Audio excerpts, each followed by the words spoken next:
Assalamualaikum warahmatullahi wabarakatuh.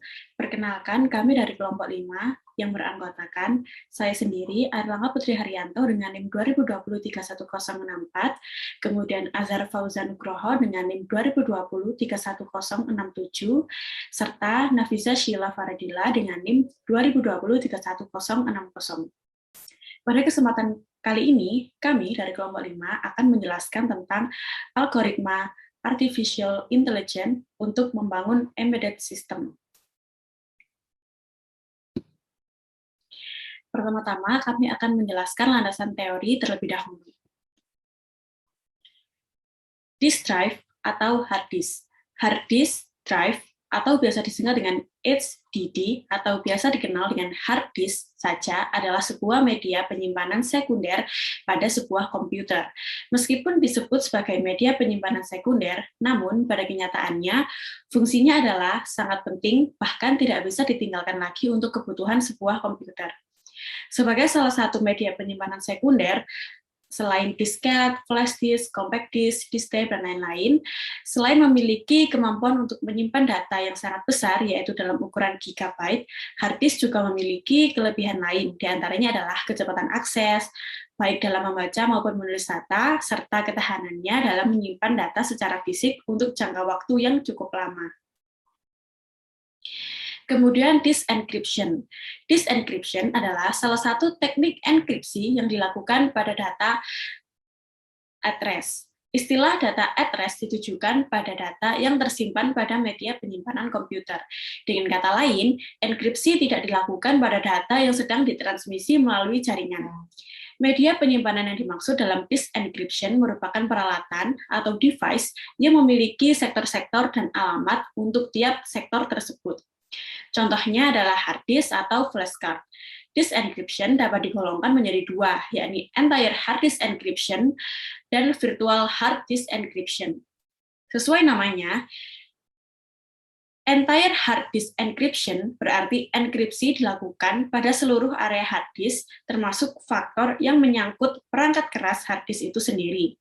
Dengan demikian, entire hard disk encryption ini hanya dapat diimplementasikan secara khusus terhadap salah satu jenis hard disk tertentu.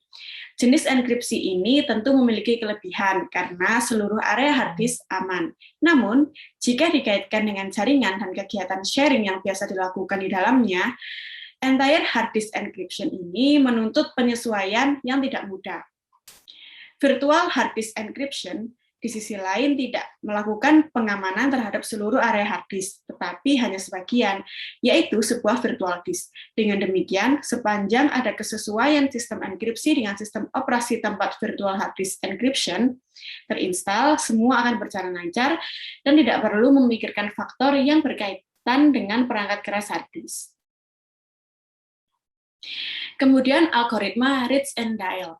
Menurut Alianto pada tahun 2016, dalam penelitiannya yang berjudul Penerapan Algoritma AES, Ritz Dial dalam pengenkripsian data rahasia, melakukan implementasi algoritma AES dengan beberapa opsi panjang kunci ke dalam aplikasi desktop.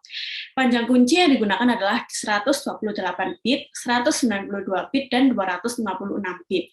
Dari penelitian tersebut disimpulkan bahwa perubahan panjang kunci yang dipakai tidak banyak mempengaruhi durasi enkripsi maupun deskripsi. Selain itu, hasil enkripsi selalu sama dengan deskripsi walaupun teks dimaksudkan dengan berbagai kombinasi karakter, seperti huruf, angka, dan simbol. Algoritma Ritz and Dial dapat mendukung panjang kunci 128 bit sampai 256 bit dengan step 32 bit.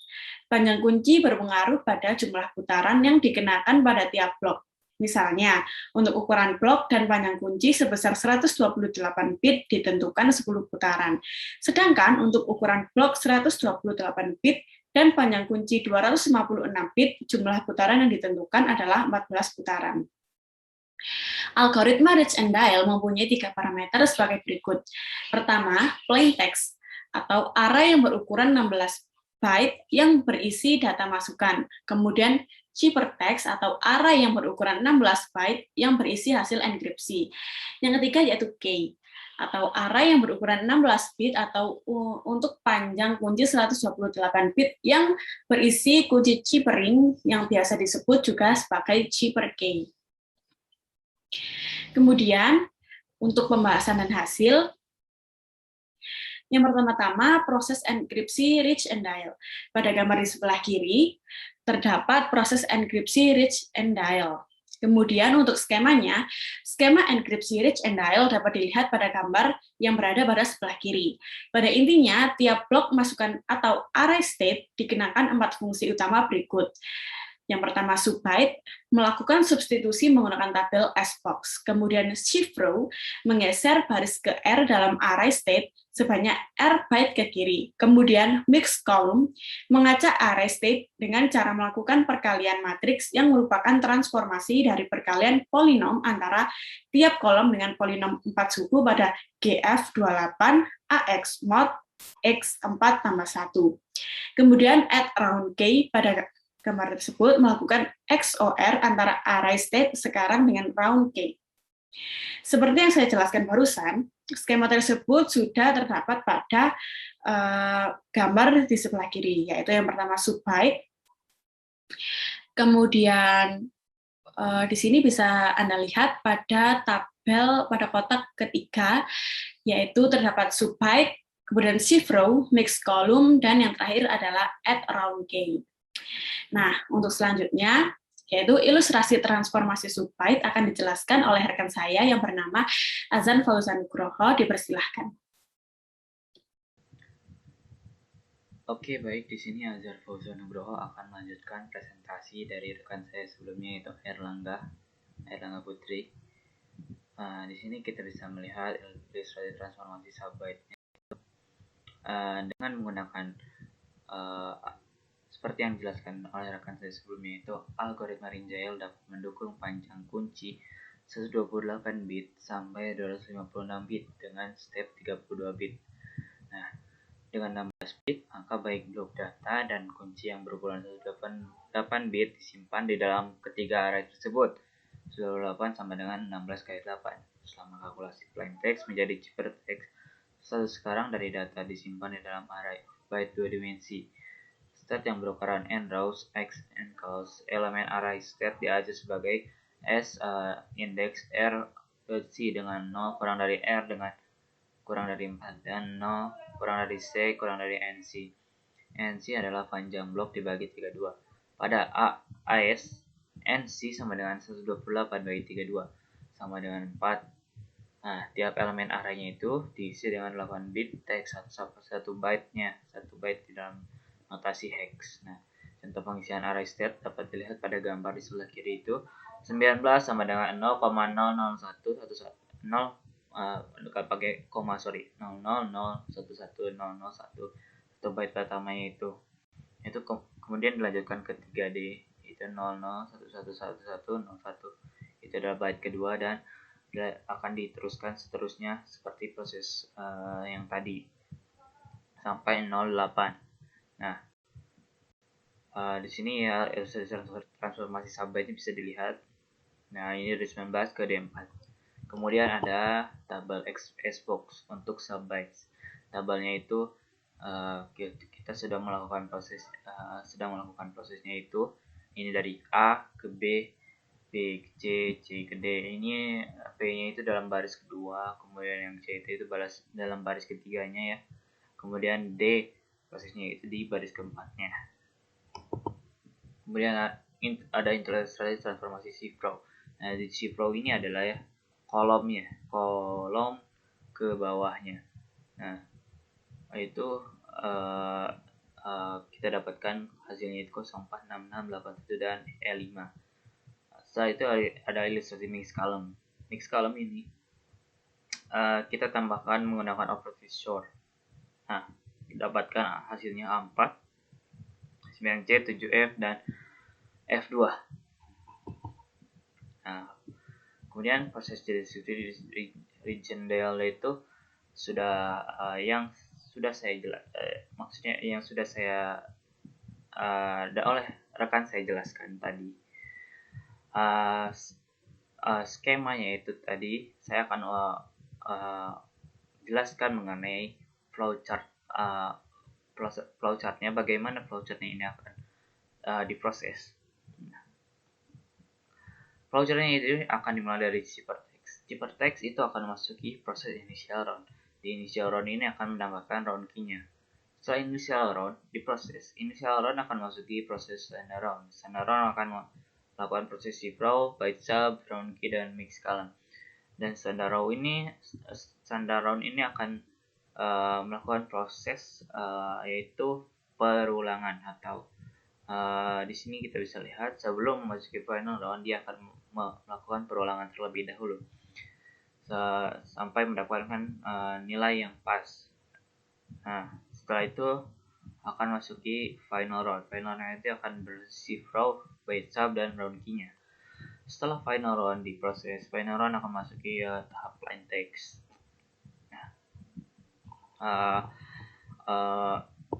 Kemudian ada analisis. Untuk membuat sebuah sistem disk encryption, ada dua masalah yang harus diselesaikan, yaitu membuat virtual disk dan menyelipkan enkripsi di dalamnya. Sebelum sampai pada jawaban masalah tersebut, yang gambar sebelah kanan ini akan menunjukkan proses use case yang terjadi, yaitu menunjukkan proses-proses yang terdapat dalam sebuah sistem disk encryption. Disk encryption dalam tugas akhir ini membutuhkan dua buah file, yaitu file volume dan header. File volume merupakan file menjadi wadah virtual disk-nya, dan tapi file yang nantinya akan dimasukkan dalam virtual disk sebenarnya tertulis dalam file ini. Sedangkan file header adalah informasi yang disimpan mengenai virtual disk. Kemudian yang perlu diperhatikan dalam proses ini adalah ketiga proses yang berkaitan dengan virtual disk berhubungan dengan penggunaan sistem operasi. Nah, hal tersebut disebabkan pemunculan virtual disk membutuhkan komponen kernel mode dalam sistem operasi. Nah, di sini sebelah kanan ini ditunjukkan bagaimana model-model disk encryption prosesnya dalam kernel mode. Kernel dan user mode merupakan dua komponen yang terdapat dalam sistem operasi. Perbedaan keduanya adalah hak akses terdapat hardware dan fitur-fitur sistem operasi. Kemudian sistem disk encryption membutuhkan kernel mode untuk mengakses hard disk secara langsung dan merepresentasikan sebagai virtual disk. Gambar 9 memperlihatkan model-model yang ada dalam sistem disk encryption baik dalam user maupun kernel mode. Nah, di dalam driver dimulai dari aplikasi pengguna ke ring dial, kemudian window IP ke virtual disk driver thread itu akan melakukan proses read, kemudian akan di write dari virtual disknya, kemudian melanjutkan ke region dial, perhitungan region dial atau algoritma region dialnya ya. Selanjutnya, menciptakan virtual disk. Untuk memunculkan sebuah virtual disk, diperlukan peran dari komponen user mode dan kernel mode. Aplikasi pengguna yang bergerak dalam user mode dapat menerima informasi seperti nama file volume, ukuran virtual disk, juga nama drive yang diinginkan. Informasi itu diberikan oleh pengguna kemudian. Aplikasi menggunakan bertugas memberi tahu virtual disk driver untuk membuat virtual disk dengan spesifikasi yang telah diberikan dengan memanggil fungsi Windows API yang sesuai. Fungsi Windows API yang digunakan adalah device silo control. Parameter yang digunakan fungsi ini adalah sebagai berikut. Penanganan request yang berasal dari komponen user mode melalui Windows API merupakan salah satu fungsi utama driver. Untuk kepentingan request tersebut, driver memiliki kontrol kode yang spesifik untuk melakukan operasi-operasi yang menjadi fungsionalitas. Kontrol kode tersebut akan menjadi masukan device silo control pada parameter flow control kode. Pada kasus virtual disk, aplikasi pengguna akan mengirimkan kode untuk menciptakan virtual disk kepada driver pada saat menu mau dipilih. Selain untuk memicu fungsi driver tertentu, fungsi device silo control juga dapat dimanfaatkan untuk mengirimkan informasi yang diperlukan untuk melakukan fungsi tersebut maupun menerima hasil fungsi driver. Parameter yang berkaitan adalah IPLN buffer dan NLN buffer size untuk masukkan pada driver serta IP out buffer, dan and-out buffer size untuk menampung hasil dari driver. Setelah mendapatkan kode untuk menciptakan virtual disk dan informasi yang dibutuhkan, driver melakukan pemeriksaan berkaitan dengan virtual disk yang akan dibuat, seperti kapasitas hard disk yang masih mencukupi atau tidak. Apabila file volume sukses dibuat, driver akan menciptakan sebuah device yang dihubungkan dengan file volume tersebut. Untuk memunculkan virtual disk, device akan diemulasikan sebagai hard disk dengan memasukkan parameter tertentu pada fungsi penciptaan device. Bersamaan dengan penciptaan device tersebut, sebuah thread akan diikutsertakan selama device tersebut ada. Untuk kasus virtual disk, thread tersebut akan ada selama virtual disk muncul. Subbab berikut akan membahas lebih lanjut mengenai thread dalam virtual disk driver. Thread dalam virtual disk. Thread adalah satuan unit eksekusi. Thread memiliki tingkat prioritas yang mempengaruhi persaingan untuk mendapatkan waktu kendali atas prosesor. Semakin tinggi tingkat prioritasnya, semakin cepat thread tersebut dapat menggunakan CPU. Untuk virtual disk driver, sebuah thread disediakan untuk menangani proses-proses yang perlu dilakukan selama virtual disk berjalan. Prioritas thread tersebut diatur sedemikian rupa sehingga selama virtual disk masih ada, alokasi CPU akan diberikan untuk thread driver tersebut untuk memeriksa apakah ada I atau O, request terhadap virtual disk atau apakah ada permintaan untuk melakukan unmount. Apabila terdapat permintaan untuk melakukan unmount, thread akan dihentikan. I atau O, request yang diterima virtual disk driver dapat berupa pembacaan maupun penulisan virtual disk. Dengan penggunaan thread seperti itu, akses terhadap hard disk maupun proses baca tulis virtual disk dapat dilakukan dalam waktu yang lebih singkat. Selanjutnya ada perancangan.